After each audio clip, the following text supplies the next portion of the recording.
broken every door. The ghosts of my life grow wilder than before.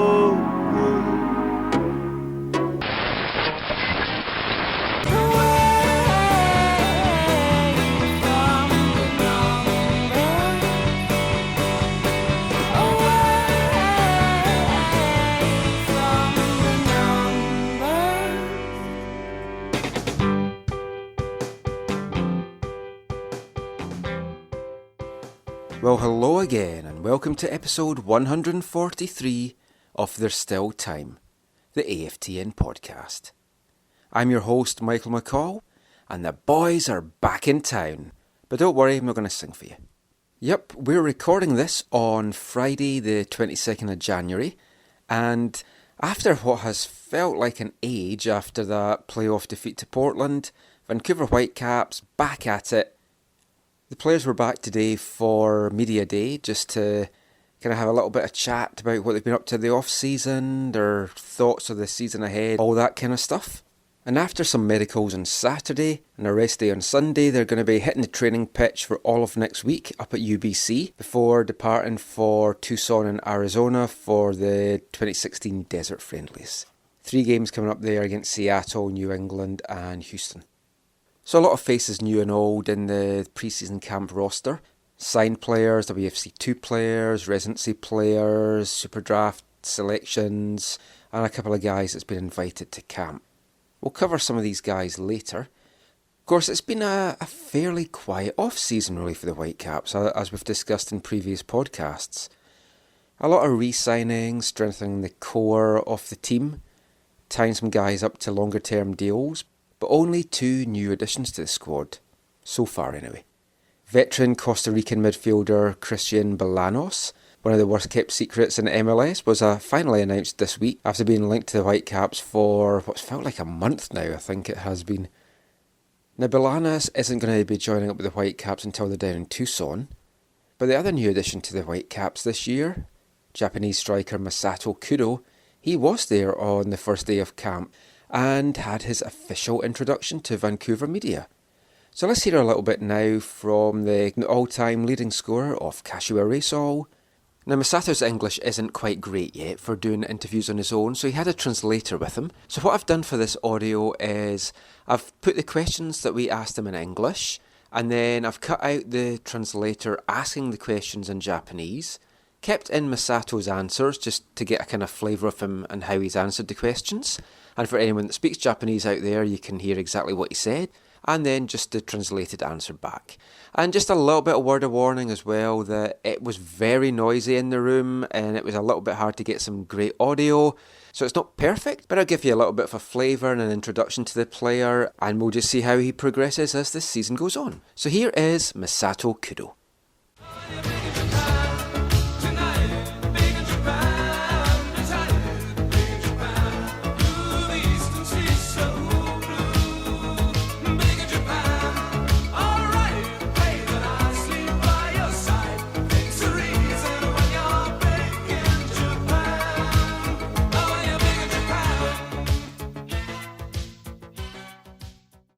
Hi, I'm Masato Kudo.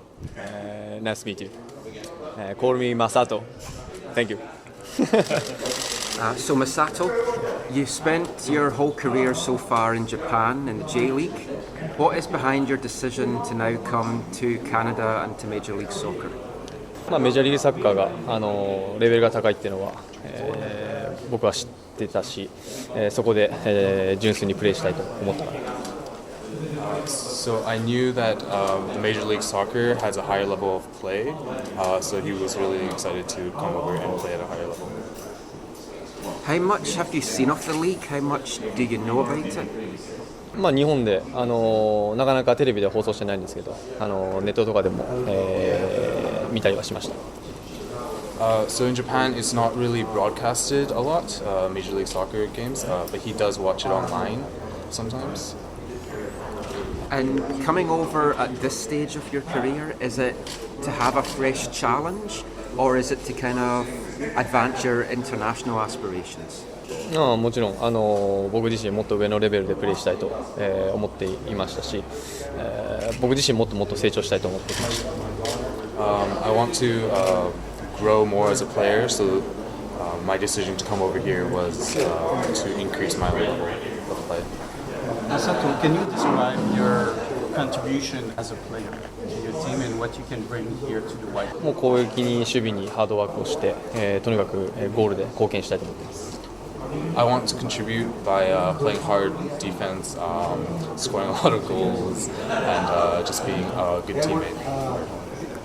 They brought him here to score goals. Obviously, could you ask him how he usually scores them, or what he thinks his strength is as a goal scorer? とにかく、ゴールを決めるっていうことを見てほしいと思いますし、ペナルティーエリアの中で、勝負する選手だと自分は思っているので、そこを見てほしいです。So I usually score goals in the penalty area, so I'll try my best to score a lot of goals there. You've come into a team, but many players speak Spanish. What is more important to you? Is it learn English first or learn Spanish?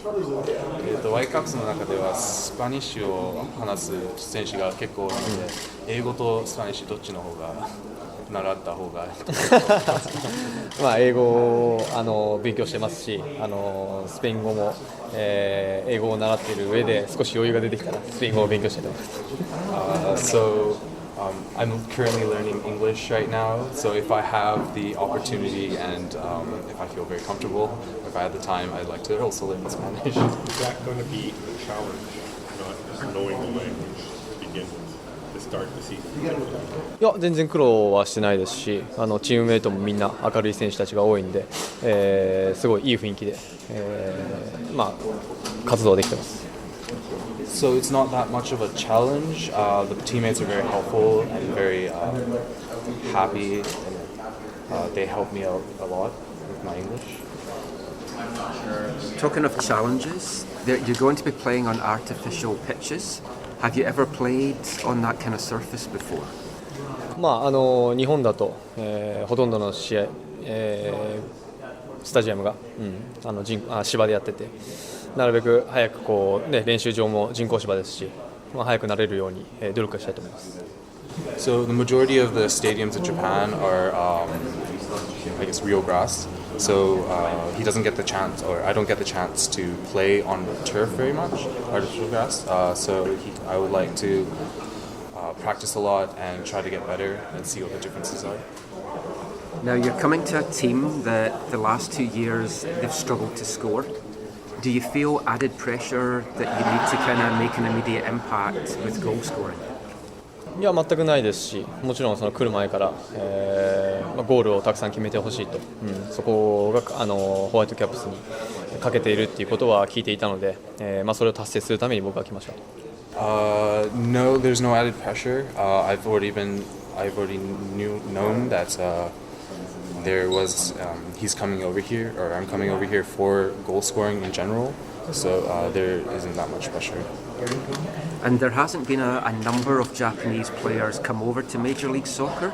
Do you feel there might be players wanting to see how well you do, and that might lead to more players deciding to come over from the J League? もちろんそれはそうしたいと僕は思ってきましたし、ここでしっかりと活躍してたくさんゴールを決めることで、また日本でも、メジャーリーグサッカーが注目されていろんな選手が来れると思っています。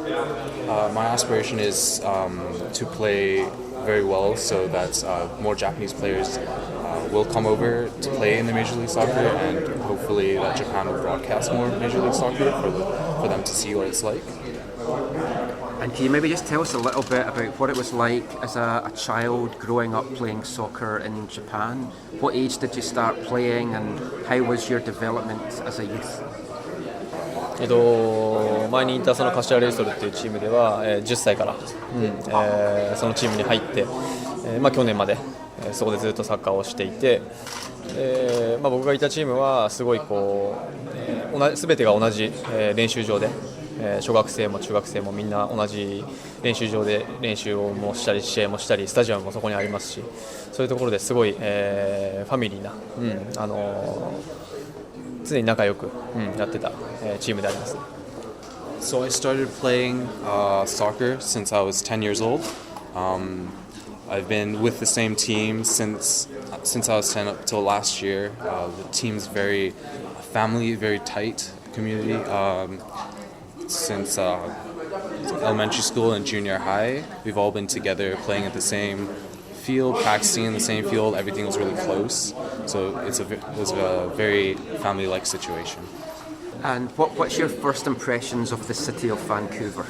街はもうとにかく、自然が多くて、また人々がみんな温かいというイメージがありまして、実際に来たら今のところ、曇ってて雨続きなので、これから晴れることを期待したいと思います。My first impressions of Vancouver were there's a lot of nature and it's very beautiful. The people here are very welcoming. However, it's been very cloudy the past few days, so I'm hoping that it becomes really sunny so I can go sightseeing. You might have a few weeks to wait for that.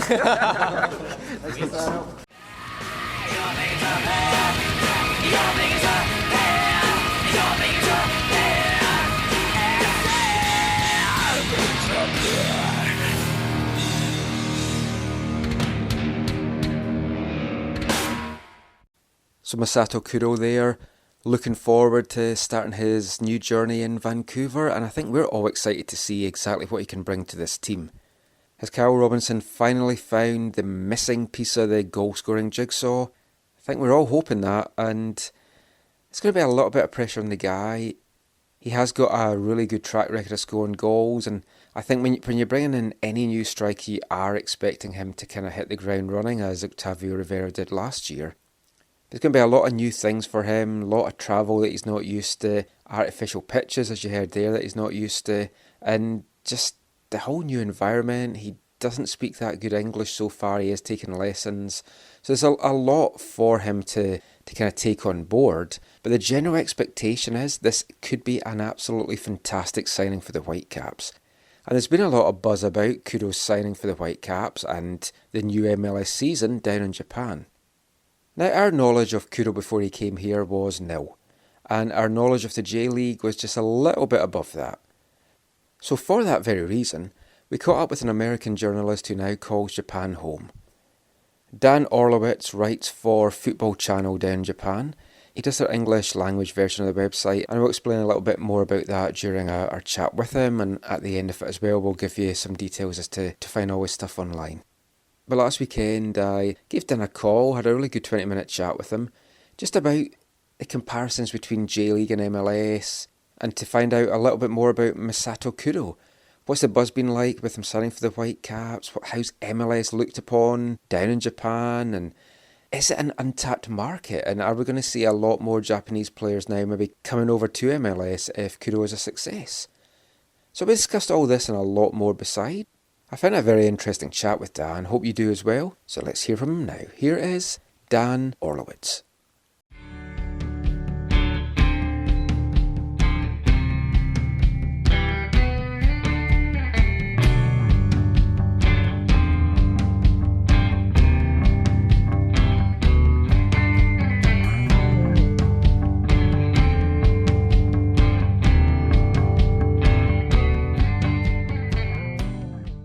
So we're joined now by Dan Orlowitz. He's an American in Japan.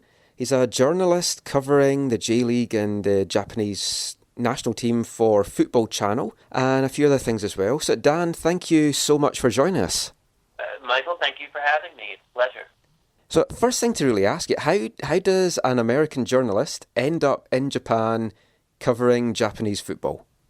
I guess an American journalist doesn't do as an American anime nerd who studied in Tokyo and loved it and came back to be an American music photographer who found out that music photography doesn't pay so much, but writing about the J-League does. And it's been a very interesting 9 years, I guess. I just celebrated 9 years in Tokyo, and it's a fantastic scene. It's a great country. It's a great culture, and the soccer is very fun, and been very privileged to work in the scene.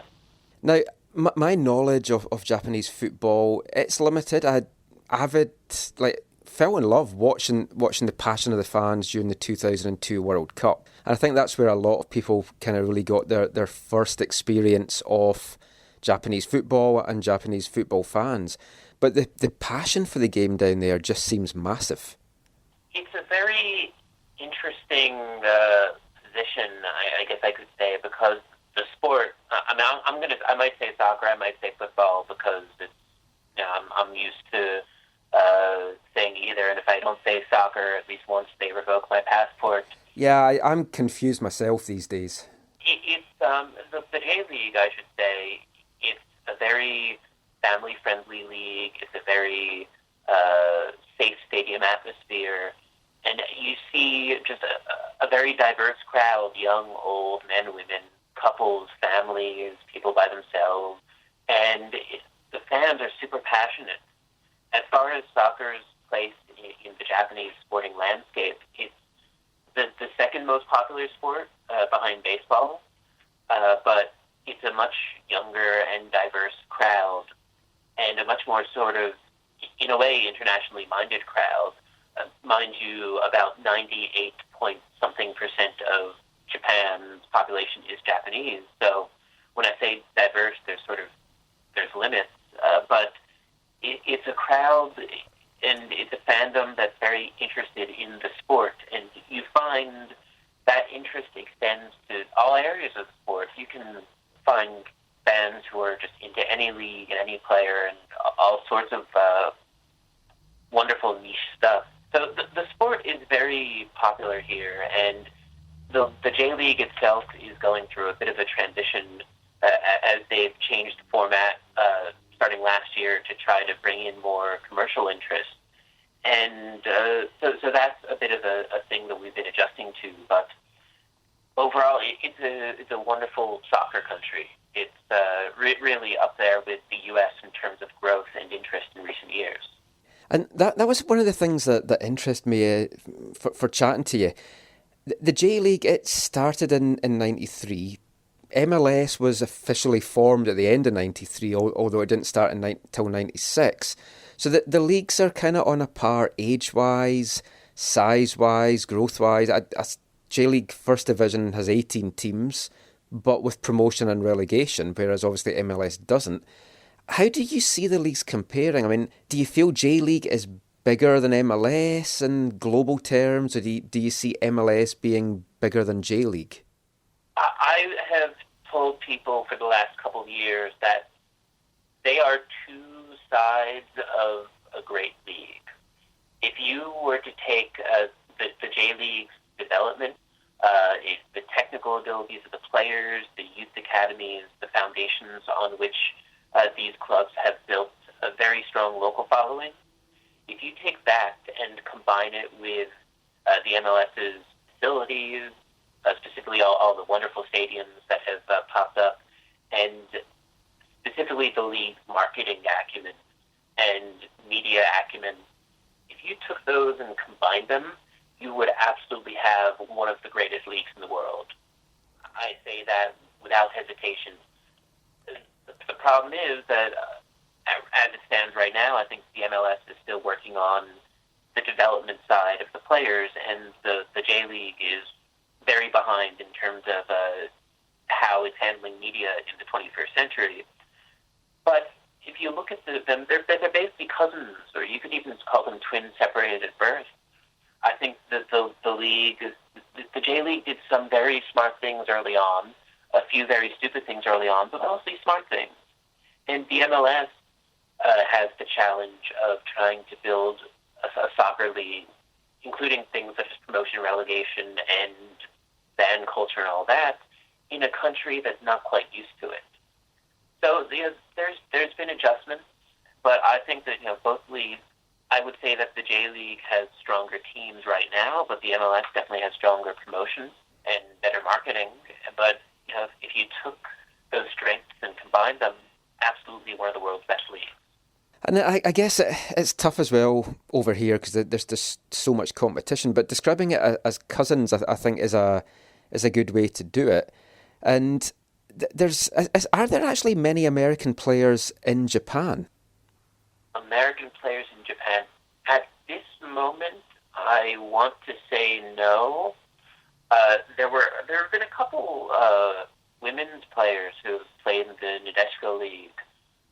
None that I can really name off the top of my head at the moment. And there were a couple of young players, young Americans, I should say, who played. I think they were attached to some second and third division teams a couple of years ago, and none of them really got much, if any, playing time. And I could look up a list, and I'm sure there have been a couple American players in the J League over the years, but no one who you'd remember.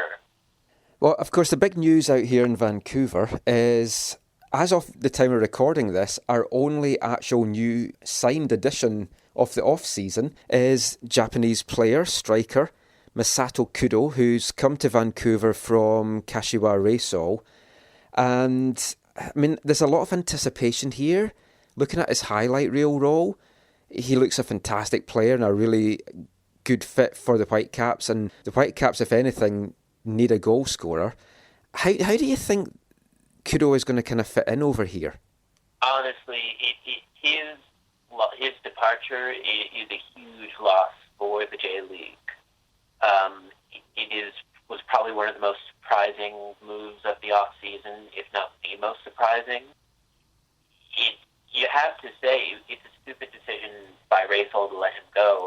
As a photographer, I've seen him up close and personal on numerous occasions on the pitch, and he is just brilliant. He's a smart player. He's a very physically capable player, which you don't always find in Japan, because I think here, just because of the physique of most players, you find them focusing on the technical aspects and sort of agility over strength. But he can handle himself, and he knows when to take the shots, and just a fantastic striker. I think that he's going to have some challenges. I think that language is going to be a bit of a challenge. I'm not quite sure how long he's going to have a translator for and how much he's going to rely on that translator. But absolutely, it's the right age, it's the right time, and I think that if he deals with the cultural transition very well, he's absolutely going to have the potential to be one of the Whitecap stars and even one of the top strikers in the league eventually, maybe not this year, but certainly in the years to come. Now, the thing, just from doing my research on Kudo, obviously all-time leading scorer with Reysol, and he's played for the national team at youth, under 23, under 21 level, and also with the senior team for a few caps. He looks to have been a big name, and you say it's a big loss to the league. As it stands right now, though, it doesn't look that he's guaranteed to be a starter in the Whitecaps lineup unless the Whitecaps decide to kind of make a slight formational change. Would it be a major shock to you if he was just kind of sitting on the bench over here to start with? It wouldn't be a major shock if he started on the bench, because obviously he's adjusting to a very different environment and very different methods of coaching and training. And there is going to be an adjustment period. You could argue that if you want to compare him to other Japanese stars, Keisuke Honda or Shinji Kagawa could walk onto any team in the world and be ready from day one. I think that he is going to have to earn that spot in the starting lineup, but once he does, and I have no doubt that he will shine. I don't think he's going to go all the way to the MLS just to be a bench player. I don't think, just from his comments and from his attitude, I don't think he sees it as his mission either. I think he's even said in his comments to the fans after the transfer was announced, he said, Vancouver have asked me to go there and score goals, and that's what I intend to do, essentially. And that's what I was going to ask you. For me, it was a bit of a shock seeing 25-year-old player in his prime coming from a good league, a strong league. What do you think is going to make a player like that want to come over to North America? I mean, he's not on a designated player contract. We don't know what his salary is yet until it comes out in a few months' time. But what do you think his main motivations are for coming over here? Just putting himself in a bigger shop window, maybe? I think that is somewhat of a part of it. He has said in interviews and in comments, the statements he has made through the club, that he's wanted to play overseas and he wants to play against the world, is one way of saying it. He has experienced the Asian AFC Champions League, which is our version of the same Champions League that's held everywhere else. But he's played, I think, 3 seasons there. He won the league with Russell in 2011 and played in the Club World Cup. I believe he's played in the Suruga Bank Championship, which is between the Nabisco Cup and Sudamericana winners. He's played in the East Asian Cup. He's got plenty of international experience, and I think he wants to experience that more regularly. And he has said that, yes, Europe was an option, but the MLS is getting a lot of attention and a lot of very good players.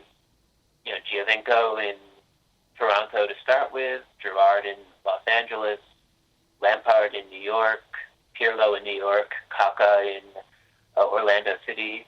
I mean, this is where the big players are going to. Granted, these are big players who are arguably past their prime, but it's still putting yourself out there to go and play against them. And also, you have to look at it. He could wait a few more years and maybe get him, improve a bit more in Japan and shoot for a lesser European club, or he can go to the MLS now where there is a lot of exposure, a lot of interest. Maybe the MLS will be his route to Europe, or even a bigger MLS team. So I think that he has a good head on his shoulders, and he knows the right time to move, and that was this offseason. The Whitecaps play on an artificial pitch, and there's less and less teams in MLS that are doing that, but I mean, half his season is going to be on an artificial pitch. Is that something that he's used in Japan? My knowledge, as I say, of the J-League's not very much. I mean, is it mainly grass pitches there, or are there a number of artificial pitches? It is mainly, I can't, off the top of my head, think of actually no, I guess, I don't think there are any artificial pitches in the J-League. I will say that Japanese players, especially in those who go up through the schooling, the schooling, I should say the scholastic leagues, junior high school, etc. Those high school players are basically playing on dirt. No grass to be seen. If you go to a public school in Japan, odds are their playground is dirt, and that's what they're playing on. So I don't see artificial turf as being that much of a problem. I think that he's played, especially on the international level and in international fixtures, I don't think he's always played on pitches with the best conditions. So I'm not all that concerned. I think he'll obviously have to adjust his footing and change out his shoes. But once he does that, I don't see a problem. And that there hasn't been a lot of Japanese players come into the league. In fact, there's not even been that many Asian players in the league. Vancouver had one before with Daigo Kobayashi, who's at New England now, and doing much better at New England than he did out here. If Kudo does well, do you see this? Carl Robinson described it as kind of an untapped market really for MLS out in Asia. Do you see this possibly signalling the way for a lot more Japanese stars looking to come over to North America? I think that if Kudo does well, it could be the death of the J-League. Interesting. And I'll tell you what I mean when I say that. The way that contracts are handled in the J-League, it's ridiculous to anyone with a fundamental understanding of how it works in Europe. It's a country where a lot is decided on a handshake. It's that sort of culture. And so you have these players, especially veteran players, who you see at the end of the year in late December and then in early January, you start to see all the teams announcing that, oh, we've re-signed such and such players to a contract. And you look at that and you're thinking, like, why are they announcing players like Yasuhito Endo, who is a legend? You know, why is he constantly being signed to a one-year contract? And that's the thing. They don't really do the multi-year contract thing. It's just a system that's been dictated by clubs and agents and players, and it's all sort of a handshake and a promise. And that's why Kudo was allowed to walk for free. He was a free agent. He reached the end of his contract. Any European club with a bit of common sense would have tied him down to a multi-year contract and gotten a nice transfer fee from the MLS. So if Kudo goes over and does well, and if Tsubasa Endo, who was just drafted by Toronto, starts to do well, you're going to have a lot of younger J-League players looking at the MLS and looking at the environment that these players are in and looking at the atmosphere and saying, hey, maybe this is a good path for me. Maybe instead of not getting many games as, an 18-year-old academy graduate, maybe I should be going to the MLS or even the NASL and trying my luck.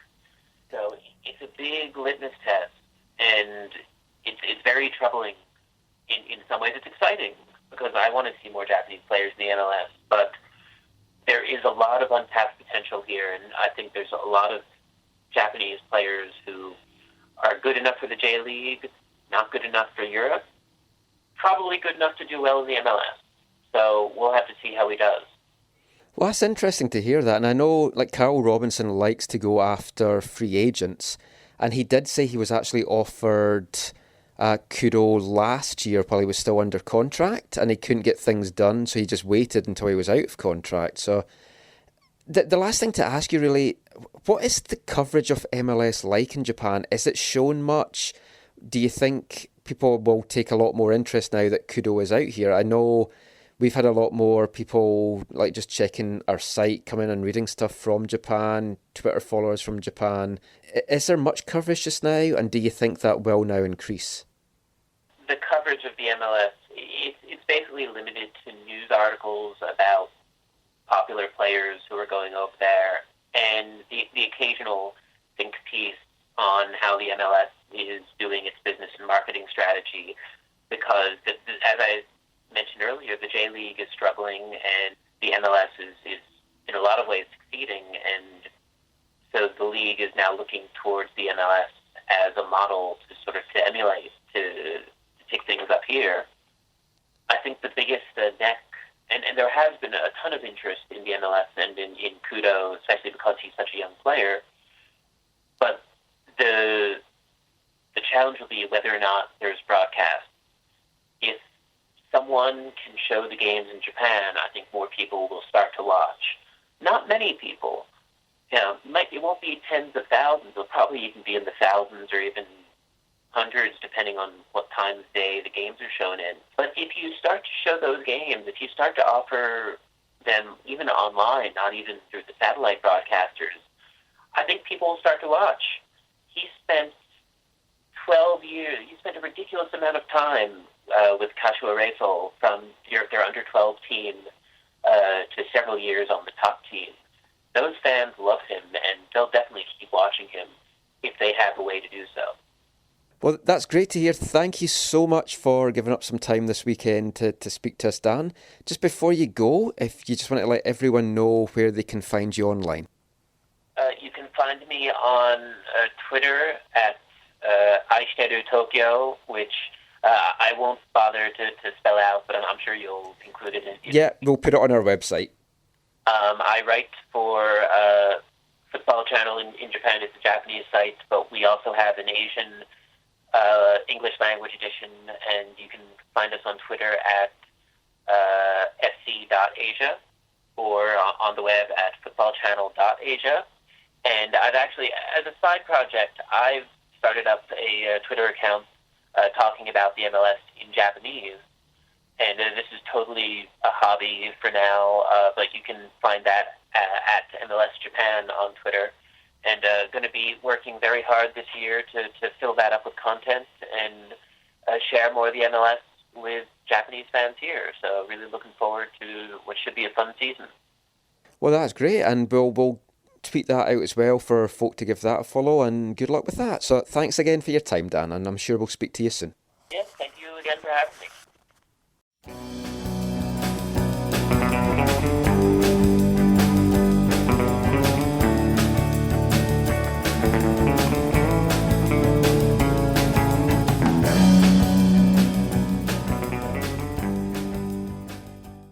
So it was a great chat with Dan Orlowitz there. You can find him on Twitter at Ishiteru Tokyo, and that is at AISHITERUTOKYO. And as we said, he's a journalist covering J-League and Japanese soccer for Football Channel. You can find them on Twitter at football_CH. And the website is footballchannel.jp. So we're going to get our first look at Kudo in action on the training pitch next week here in Vancouver, and then in the 3 desert friendlies as we mentioned as well. It's going to be interesting to see how he integrates into the team, and especially how Carl Robinson decides to play him. Are they going to go for 2 up front? Are they going to kind of play with maybe Rivero as a bit of a false 9 and Kudo up front? I honestly think that we're going to see 2 different formations from Carl Robinson this year. I think we're going to see a home formation where he is going to play with the 2 strikers. Then on the road, I think it's going to be a little bit more cagey. Just go for the 1 striker. Whether that will be Rivero or Kudo, we'll have to wait and see.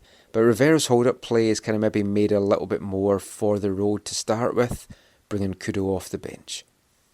So Kudo is just one of a number of new faces that we're going to see at preseason camp this year. A lot of old ones there as well, and a couple of guys that we didn't think were still going to be here when training camp began. Darren Mattix doesn't arrive until Saturday, but he is meant to be here for Monday. And Gershon Koffie as well.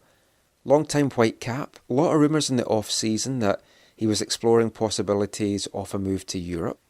Around about draft day, that was a name that was getting thrown out as well as possible trade bait. But as friend of the show and AFTN contributor Zachary Meisenheimer mentioned in one of our Roundtable podcasts a couple of weeks back, Koffie doesn't want to play in MLS for any other team than the Whitecaps. So if he is going to move on, and the Whitecaps could do with freeing up a little bit of salary space, and they're very heavy at the DM position, a move to Europe would be fantastic for both the club and the player.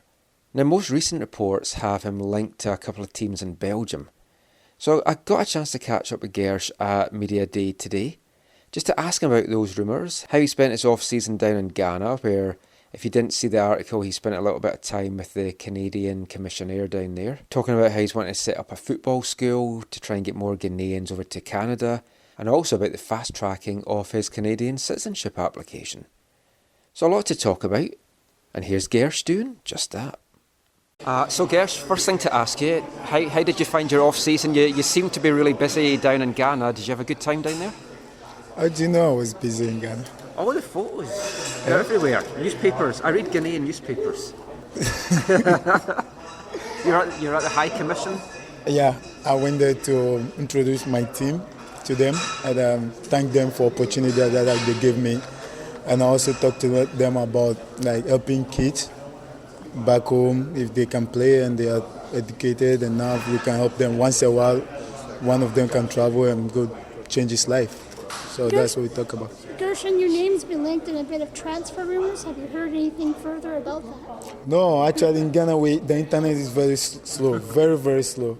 So I didn't really go on Whitecap's website and read something. If I got to see something, maybe Instagram, but I don't think anybody posted nothing on Instagram. So. Well, was it not Instagram or the Whitecaps website? It linked you to a couple of Belgian clubs. How would you feel about a move or something like that? Now you just told me something to read. You just talk about something. I'm going to read it now. Yeah, I'm going to get home and read it, and I'll get back to you. But as of now, I didn't know. I don't know. I haven't read anything about it. How happy are you here? Do you feel you need a new challenge, or you've been here 5-6 years now? Mm-hmm. Do you feel you need a new challenge, or are you still happy here? Yeah, so every year we have a new challenge, every single year. But the challenge made the team better up to now, and I think more challenges will make us bring home some trophies. So challenges are good. It's good. And one of the other things which we read about you is your Canadian citizenship application's getting fast-tracked. What's behind that? I think they are still working on it. I called the lawyer before I went home, and he told me when I get back, I should just give him a call maybe next week and see how far they are. And are you needing to get that fast-tracked just in case you do go overseas? If I go overseas, I could still get my passport or my citizenship if I have to get it. I think I've give everything that I should get it now, so the Europe can't stop me from getting it back.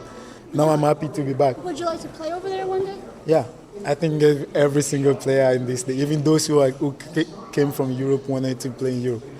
So, but we'll see what the future brings. Has Carl said how he's going to use you this year, in what position or formation? No, not really. I think this is right there. When I came in, I wanted to talk to him, but I'm just seeing him there, so I haven't talked to him yet. But the most thing now is I'm really, really happy to be back here now. I can't just wait for Monday. Thanks so much.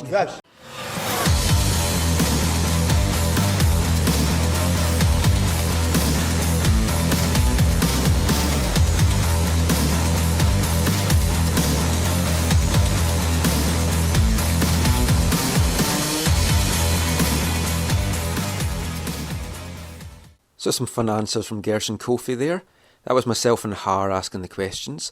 So he says there's no substance or basis to these Belgium rumours that sprung up and were on a Ghanaian website, I think last week. And he's never hidden the fact that he wants to play in Europe one day, and whether that will be sooner or later remains to be seen. One thing though that is for certain is that the Whitecaps are stacked at depth in that DM position. You've got Laba as the starter, you've got Koffie and Teibert battling for that number 2 role, if there is a number 2 role. A lot's going to depend on what kind of formation Carl Robinson wants to go with. Is he going to go with one DM? Is he going to play like a 4-1-3-2, 4-4-2 diamond? I mean, it's all up in the air, and he's going to tinker and try out a few things during the pre-season. Koffie and Teibert aside, you've also got Davy Flores, you've got Ben McHenry pushing for minutes back there. It's going to be really hard to see how Carl Robinson kind of fits in minutes for all these guys and manages to keep them happy. So we heard from Koffie. Let's hear a little bit now from a guy that's challenging him for that DM role, Russell Teibert. Now, Rusty underwent some surgery in the off-season. He had an ankle injury which he had kept quiet. It was a bone splint. It's all taken care of. He's just kind of rehabbing that just now, so we don't know exactly whether he'll be good to go for the start of the season or a little bit into it. Another guy that's been with the club for a number of years, so I just asked him a couple of things as to what he feels he's going to need to do to kind of get those starting minutes and to kind of establish himself as a starter in the team this year. And here's what Rusty had to say. Last season, I think it's fair to say you didn't get as many minutes as you would maybe have liked. The DM position seems stacked. What do you need to kind of do to stand out? I mean, did the injury hold you back last year, or what do you feel you need to do this year to claim that start? Yeah, I don't think the injury held me back. Like I said, it wasn't easy to play through, but used to playing through pain. But it was just the off season. It was a necessary time to take care of that injury. And I take it as a compliment when you say the defensive midfield position is stacked, because those are the guys you work with daily, and we make each other better. Credit to those guys, Matthias Laba, Gershon Koffie, both fantastic guys, and even better players, and Davy Flores as well, just a young guy. But you can see the talent and work and potential that he has. So, yes, there's each of us has different characteristics. I think that's important of setting yourself apart from each other. There's certain things that I want to do this year that I didn't do last year, and I don't want to talk about them. I just want to do them. And you're one of the most versatile players on the team. The attacking skills that you showed back in would be 2013, I guess. Yeah. How do you refine that attacking vein of form to you? Yeah, like I say, there's things I didn't do last year, and I think there was things I focused more on last year than the attacking side of the game. But that is something I need to bring back to my game. That attacking element could be what sets myself apart from other players. But other players as well have different qualities that set themselves apart from me. So, at the end of the day, it comes down to the boss and his decisions. And if it's my turn to play, or if he chooses me to play on that day, I'll do my best, my capabilities. So Rusty, like a number of the young guys, they're going to be battling these guys that Carl Robinson's brought in. He's brought in a lot of foreign talent. He's got a really strong offensive team. You've got to try and get minutes for the likes of Kian's Froze, Marco Bustos, and a few other guys as well. Robbo said during the media day that the likes of Bustos, he made one MLS appearance last year, so his challenge is to try and get him at least 5. Kian's made 10 appearances, so he's challenging him to try and make 15 to 20. Injuries and the number of games is going to see these guys getting a lot more minutes, but it's going to be hard to fit a lot of these players in. Probably the homegrown guy that's got the best chance of getting minutes this year is going to be Sam Adekugbe. He's going to be in a huge battle with Jordan Harvey again for the left-back position. As we played in previous podcasts, Robbo has challenged his fullbacks to be more attacking this year, to get forward a bit more. That definitely suits Sam's style of play probably a little bit more than Jordan. Like I said about the strikers, what you could see in the left-back position is someone like Sam maybe playing a bulk of the home games, someone like Jordan playing a bulk of the away games where you're looking to defend a little bit more. Harvey came away from pre-season last year within the starter's position. Sam quickly took it off him and then seemed to establish himself as the number one before getting injured. Jordan came back into the team, played out of his skin, and deservedly took the position back and never relinquished it for the rest of the year. Now it's going to be another battle again this year. And I got a chance to ask Jordan just how he's feeling about that going into pre-season camp. And does he feel in a better mindset maybe coming into this year to establish himself and keep that starter's position? So here's what Jordan had to tell me. You had a battle last pre-season with Sam. You're obviously going to expect the same again this year. When I spoke to you last year, you said you felt you hadn't come into pre-season camp in the right kind of mindset or shape. Do you feel better this year and up for the challenge? Yeah, I mean, I was very candid and honest about how I came in last year, and I was fit. I was absolutely fit. I just hadn't played with the ball as much as I would have liked in terms of being sharp. And so this year I made it a point to do fitness with the ball and really come in early. I got in at the beginning of January and been working with our training staff and trying to get in my top levels. And I'll be candid again. We'll see how things go in this preseason. But every position here, I think, out of every MLS team, I think we have the best depth. We have the most competition for starting spots on this squad, and so every position is a battle, and you'll see, things change, things remain the same this whole preseason. Now we're going to catch up with a lot more of the guys next week as training camp really gets underway up at UBC. There's 8 WFC2 players in the camp. Goalkeeper Spencer Ritchie, defenders Caden Chung, Jackson Farmer, Chris Serbin, Declan Wynn, and midfielders Victor Blasco, Thomas Gardner and Brett Levis. Also 3 residency guys taking part in camp as well, Matthew and Michael Baldissimo and Alfonso Davies. If you listened to our last podcast, you'd have heard us chat to all 3 first and second round Super Draft selections, Cole Seiler, Christopher Hellman and Thomas Sanner. All 3 of them are also going to be in training camp. And a couple of intriguing names have been added as camp invitees. Canadian midfielder Giuliano Frano, who last season spent time with Sounders 2, and 2 strikers, Canadian Daniel Haber, and he's been capped at senior level for the Canadian national team. And a very intriguing one, another guy that saw USL action last year, this time with Timbers 2, Fatawu Safiu, a Ghanaian under-20 international, went to the same club as Gershon Koffie, certainly knows the way to net. I think he got something like 7 goals for Timbers 2 last year. Scored against the Whitecaps in the game that I saw down in Portland, but my lasting memory from that game was the flying elbow that took out Chris Serbin and ended his WFC2 season. So, if he can bring that kind of aggression against the opposition, I might be quite happy with that. But he's a goal scorer, and WFC2 struggled to find enough goals last year. They've added a few guys that they're going to have a look at, so it's going to be interesting. All 3 of those guys, I think you're looking at USL contracts, but I'm keen to see how they kind of shape up in pre-season camp and then when WFC2 camp gets underway on the 1st of February. So when I was speaking to Gershon, I asked him as well what he knew of his countrymen and what he feels that he can offer the Whitecaps. So play a little bit of that now. Then I also spoke to Robbo, just asking about these players that have come into the camp as invitees. Just a little bit as well about the size of the roster and whether he expects some moves to happen before first kick. There's a Ghanaian player in the pre-season camp as well, Safu. Yeah, Fatau Salifu, I think. Yeah. What do you know about him? He's from your old club in Ghana. Do you know much about him? Yeah, he's a good guy on and off the field. He get power, he can shoot, he can dribble. He's very talented, and I just hope everything goes on well with him. I can help him, show him around, show him the team like people did to me when I came. So everything is upon him to do what is best to do. But he can deliver, though. Yeah. You've got a pretty full roster. Do you see a lot of movement between now and first kick? There will be movement. You know, I can't stand here in front of you and say that this is the squad I'm going with, because I'm sure there will be, you know, one or two different additions, whether it's in or out the door. So we're always looking, and if I wasn't looking, I wouldn't be doing my job correctly. So who?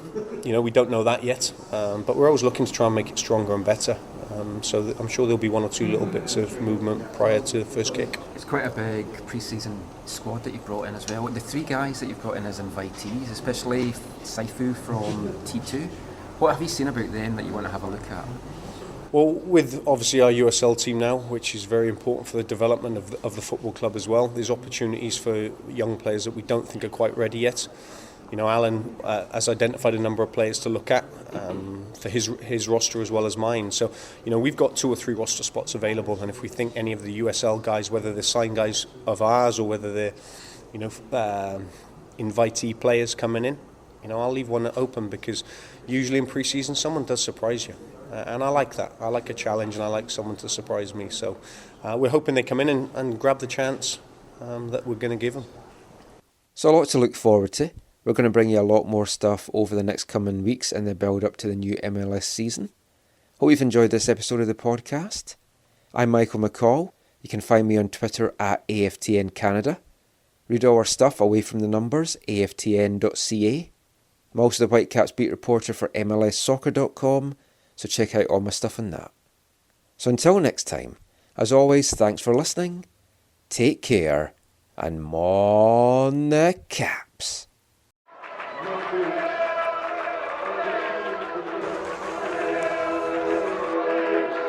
Going to your first match is an experience you never forget. The atmosphere of what's going on around the pitch looks beautiful, and you always look and go, wow, I'd love to play here one day. If you get the bug, it's going to stay with you for life.